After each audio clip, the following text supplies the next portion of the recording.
Way zoomed in on the dry Sunday back of North County, a kaleidoscope flea market folded and shifted in its haggling and exchanging of items. A flanneled and hatted man named Kevin peers through the commotion with a determined click to his knee that comes from somebody who expects something for free. Word on the street was Joe had a hot new song that makes people wiggle and bow their heads and cross their legs real tight. Kevin wanted to use the song as a part of a plan he'd been scheming about all week. "Oh, fuck, what the hell, man? You weird me out when you do this shit," said Kevin as he entered Joe's booth. An opossum sat on the shelf of books, and Joe was bending over, mumbling to it. The opossum looked at Kevin and gave it a smug look that said, "I bet you don't know how to spell." After a lift of its pink nose, it turned and disappeared behind the books. Joe stood up slowly and faced Kevin. He wore steampunk goggles and an open Hawaiian t-shirt over black running shorts. "Well, I was just asking if it liked the food scraps better when this lot used to be an old drive-in movie theater," said Joe. Kevin blinked softly a couple of times before a quick thrash of his head. His hand flopped in front of him at elbow height. "Do you have it for me?" "Yeah, I do," said Joe.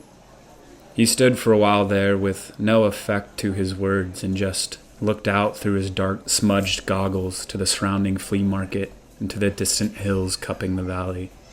Kevin raised his hand to dab the formed sweat on his hairline and broke the stress of the silence. "If you stop talking to things like opossums, maybe a girl like her would be into you."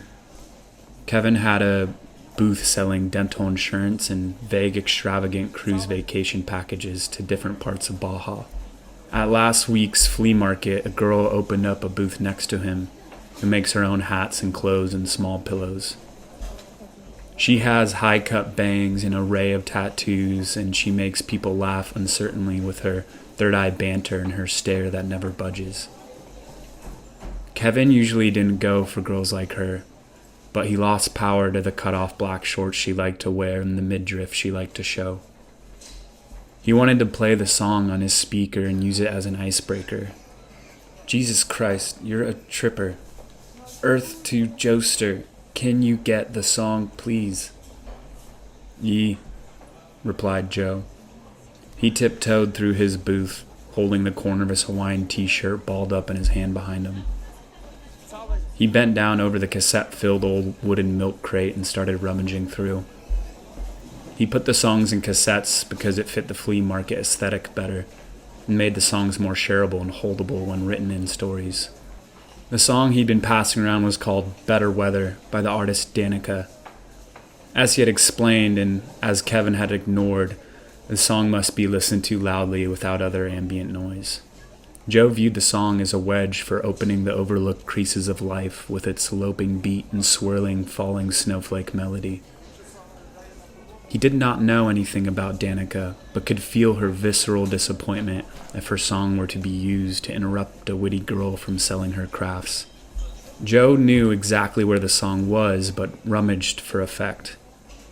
Knowing Kevin would come for it, he had taken the sleeve off the song earlier that morning and placed it over "Play" by David Banner. It's a song that Joe hoped Kevin would blast loudly and interrupt his entire triangle of the flea market. "Oh, there she is," said Joe, plucking out the cassette and dragging the moment on. Slowly working his way to the front of the booth, he held the cassette out. "There you go, Kev. Lather up." Not even Joe's drawn-out tone was enough of a hint to Kevin of the sleight of hand. Joe looked at him curiously as he took it with a quick wave and disappeared into the stream of passing shoulders. He found it difficult to believe Kevin's faith in him, but as the flea market folded into its next scene, he let it be and supposed Kevin just couldn't see clearly with the high-cut bangs in front of his face.